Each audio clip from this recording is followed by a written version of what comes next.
Kitab 2 Tawarikh.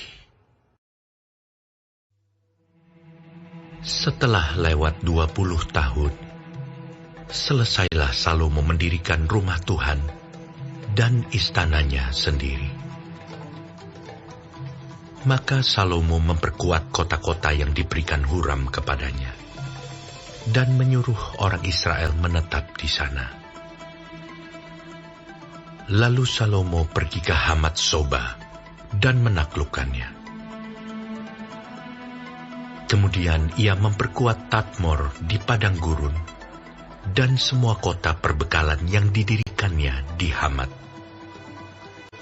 Ia memperkuat juga Bet-horon Hulu dan Bet-horon Hilir menjadi kota kubu yang bertembok, berpintu gerbang, dan berpalang, dan juga Baalat dan segala kota perbekalan kepunyaan Salomo, segala kota tempat kereta, kota-kota tempat orang berkuda, dan apa saja yang Salomo ingin mendirikannya di Yerusalem, atau di Gunung Libanon, atau di segenap negeri kekuasaannya.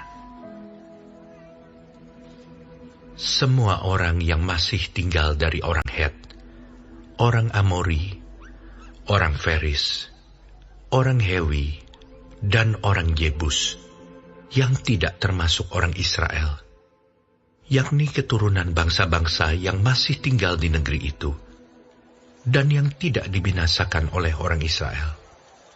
Merekalah yang dikerahkan Salomo untuk menjadi orang Rodi.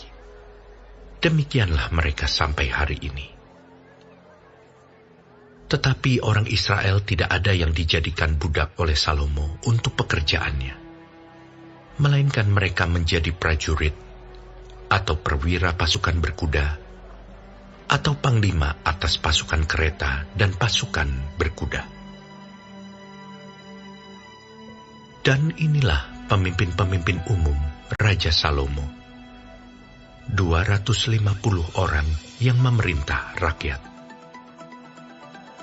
Dan Salomo memindahkan anak Firaun dari kota Daud ke rumah yang didirikannya baginya, karena katanya, "Tidak boleh seorang istriku tinggal dalam istana Daud, Raja Israel, karena tempat-tempat yang telah dimasuki tabut Tuhan adalah kudus." Lalu Salomo mempersembahkan korban-korban bakaran bagi Tuhan di atas mezbah Tuhan yang didirikannya di depan balai bait suci, sesuai dengan apa yang menurut perintah Musa ditetapkan sebagai korban untuk setiap hari, yakni pada hari-hari Sabat, pada bulan-bulan baru, dan 3 kali setahun pada hari-hari raya, pada hari raya roti tidak beragi, pada hari raya 7 minggu, dan pada hari raya Pondok Daud. Dan menurut peraturan Daud ayahnya, ia menetapkan rombongan para imam dalam tugas jabatan mereka, dan orang-orang Lewi dalam tugas menyanyikan puji-pujian dan menyelenggarakan ibadah di hadapan para imam, setiap hari menurut yang ditetapkan untuk hari itu. Dan juga penunggu-penunggu pintu gerbang dalam rombongan mereka untuk setiap pintu gerbang. Karena demikianlah perintah Daud, abdi Allah.